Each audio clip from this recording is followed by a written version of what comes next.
If you're looking for an overpowered waifu to take the reins in the front lines, look no further. Blaze is a guard with a high block count and can attack multiple enemies at the same time. Despite the lack of magic resistance, she has above average stats in comparison to most operators. At Elite 1, her first talent triggers a red honeycomb effect at low HP, which gives her a one-time use safety net to prevent from taking damage for 3 seconds. At Elite 2, her second talent is triggered after 15 seconds of deployment, leaving a blue aura that cuts the duration of any status affliction in half. Skill 1. Blaze shells out close to 200% of her damage after landing several hits. Increasing the skill level boosts the damage and reduces the SP cost to trigger more frequently.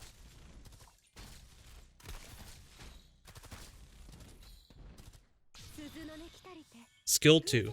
An infinite duration skill that is triggered after 90 seconds upon deployment. Increasing the skill level boosts attack, defense, attack range, and lowers SP costs. Blaze can attack enemies at a further distance, provide support behind defenders, or assist other lanes to maximize the damage potential.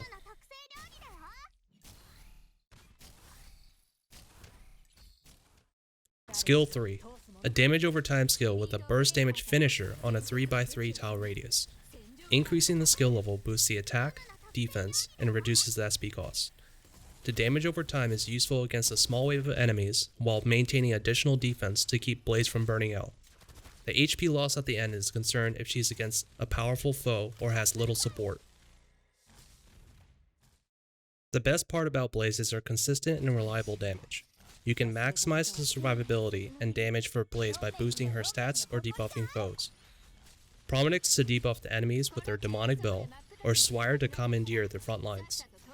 Angelina is the master support waifu, providing passive HP regen, attack speed, and a skill 3 wipe. Nightingale can close the gap and give magic resistance and bait lethal range with her phantom.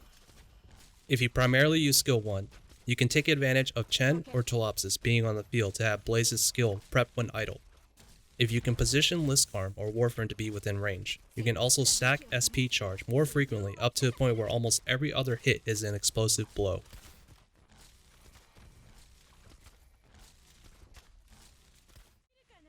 There's a few things to note when using Blaze.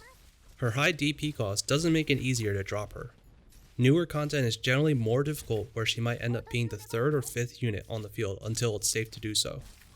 If you plan to use her skill 2, you will have to drop her as soon as possible since the SP cost does take a while to be in effect.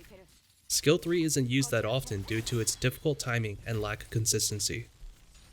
Be careful not to miss out on when her low HP talent is triggered.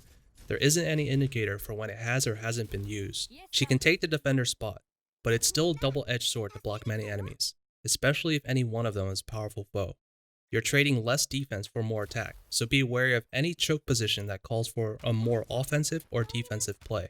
Other than that, she's still going to end up being part of your dedicated team due to her versatility. Don't miss out on one of the top operators in the game.